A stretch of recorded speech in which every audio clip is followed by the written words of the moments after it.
Hey folks, I'm back with a reading for you today. But before I get there, I just wanted to mention a couple things that are just going on right now.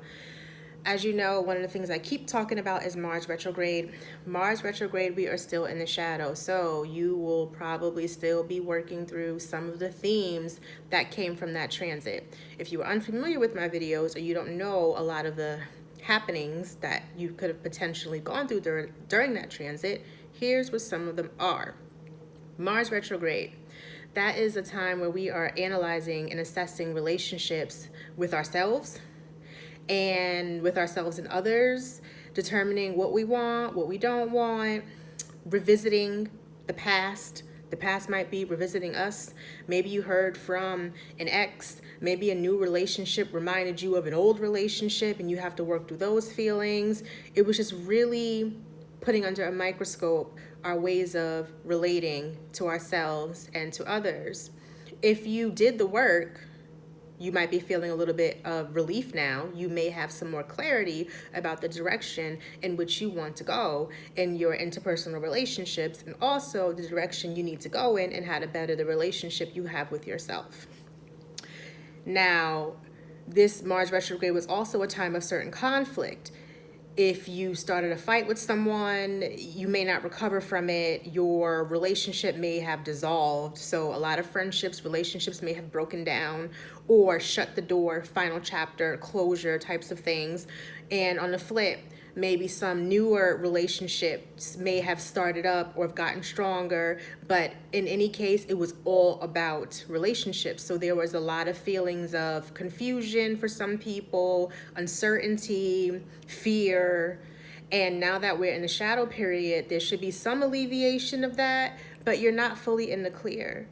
So if you're still uncertain about where you stand overall with yourself and your self-care, take the time to just, chill out and sort it out. This shadow period is going to go over until around the first week of October. And for other shadow periods, we are in a pre-shadow for Venus retrograde. Venus is all about aesthetic and beauty, and I'm a Libra sun, and Venus is the ruler of Libra. And right now, if you're sensitive to these things, you might be feeling some self-consciousness about your physical appearance, your body, how people are perceiving you potentially. Just take that as a time to just analyze what's really wrong, what's really going on in here, and chill out. But one more point too, backtracking into Mars retrograde, which is a lot more significant as far as I'm concerned. When in doubt, be quiet. That's what I was doing for the majority of my Mars retrograde. I'm noticing that talking too much was not working for me. Just listening just as much as you speak. And that came up in the weekly reading from Jessica Lanyadoo Wednesday.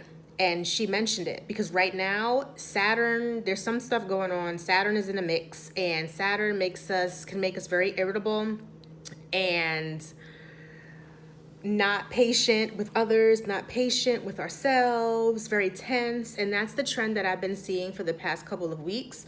It's one of the reasons why you're not getting a video from me until now, because I wasn't exempt from certain irritation, irritability, frustration, anger, just coming up and just feeling an agitation overall. And I'm hearing that from a lot of people that I'm talking to. I'm getting people reaching out.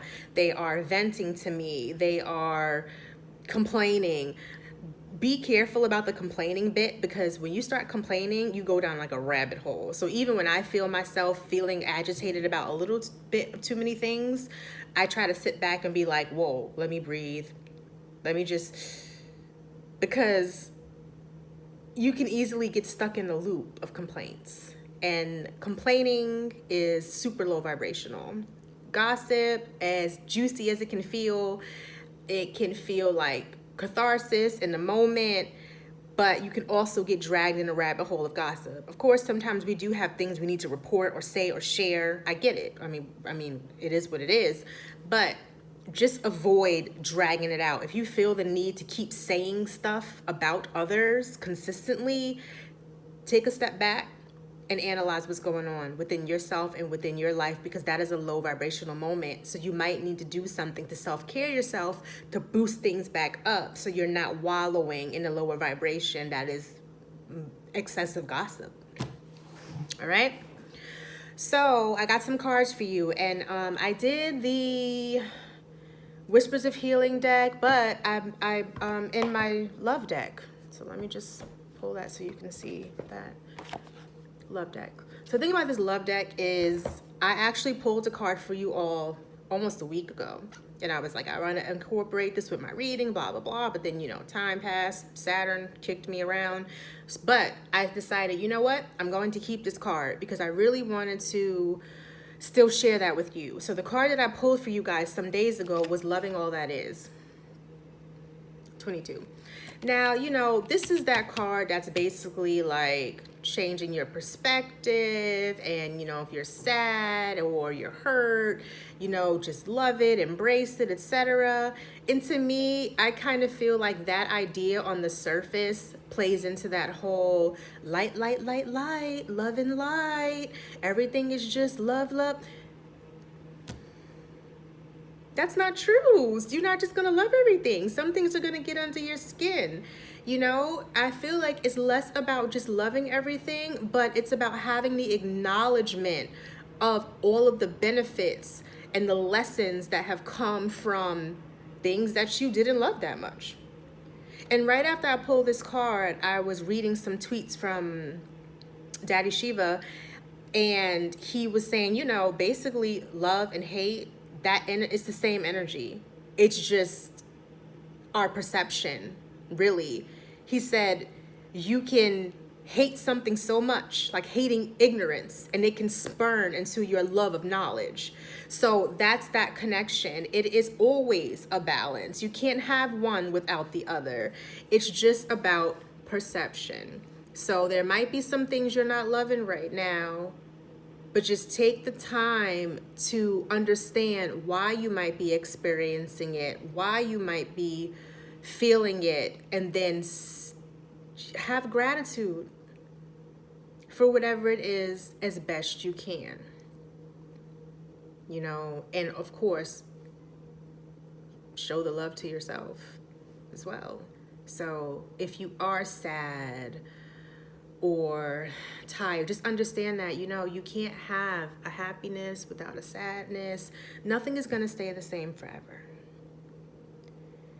And if you continue to invest in loving yourself, you're going to get through the parts of life you're really loving and the parts in life you're not loving so much.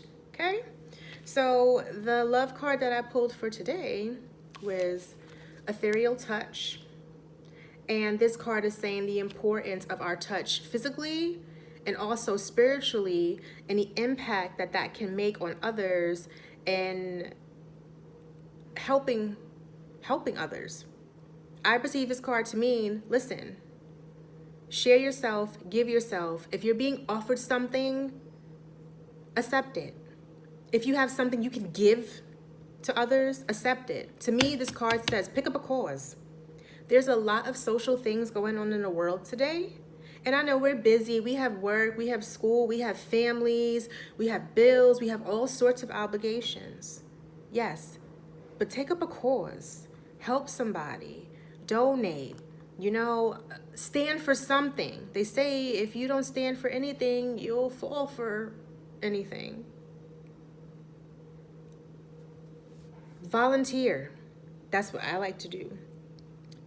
Help somebody. Just pick up a cause. Just do something, because that's one of the ways we can show that we have a human touch and a light to share, something to give. A lot of the times we back ourselves in a corner. I can't do that. I can't do this. What about?